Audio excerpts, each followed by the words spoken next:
سلامونه ګرانو لیدونکو، نجیب الله عابد یم. که تاسو هم کله په خوب کې د حساب کتاب منظرې وینئ، دا ویډیو ستاسو لپاره ده. نن به وګورو چې په خوب کې د حساب مطلب څه کیدای شي او څه عملي ګامونه اخیستلی شي. لومړی عمومي معنا: که په خوب کې تاسو د حساب کتاب سره مخ یې، دا اکثره وخت ستاسو د ژوند د ارزونې نښه وي. تاسو د خپلو پریکړو، مصروفیاتو او یا د شخصي اړیکو مثبت او منفي اړخونه په پام کې نیسئ. دا نښه ښایي ستاسو په شعوري ژوند کې د توازن او انصاف غوښتنه وي. دویم مالي تعبیر: ډیر خلک د حساب خوب د مالي اندېښنې یا د عاید او لګښت په اړه د فکر نښه بولي. که مو په کار، تجارت یا قرضونو کې ستونزه وي، ذهن مو د حل لارو په لټه کې دی او همدا مسله په خوب کې شکل اختیاروي. که په خوب کې حساب په واضح ډول برابر او احصایه ښه ښکارېده، نو دا ښه نښه ده.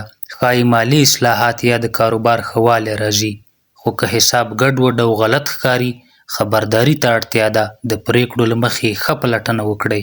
دریم روحاني تعبیر: اسلام کې هم د حساب تصور مهم دی. د نفس او عمل د ازمیښت او د قیامت د حساب په اړه فکر. که خوب کې حسابونه د توبې، حساب ورکونې یا د اخلاقو محاسبې په معنا وو، نو دا ښایي چې ستاسو زړه د خپل حالاتو او ګناهونو ارزونه کوي او د اصلاح لپاره چمتووالی غواړي. څلورم نفسیاتي معنا: کله کله موږ ساده فشارونه، بې نظمي او د ځان په اړه شکونه تر دې خوبونو غځېږي. حساب کول ښایي ستاسو د کنټرول او ترتیب غوښتنه څرګندوي.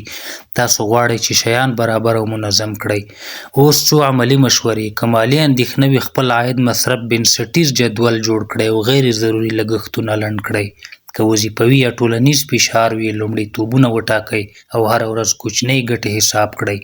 که روحاني احساس وي، یوه لنډه توبه، صدقه یا صدقې نیت سره عمل شروع کړئ. که تاسو هم دا خوب وینئ، دا د فکر او بدلون بلنه ده. ښه اړخونه مضبوط کړئ او هغه څه اصلاح کړئ چې تاسو پرې شکمن یاست. که ویډیو مو خوښه شوه، نو لایک وکړئ، سبسکرایب او د زنګ په نښه باندې کلیک وکړئ ترڅو نورو ویډیوګانو ته ورسئ. خپله تجربه لاندې په کمنټ کې راسره شریکه کړئ.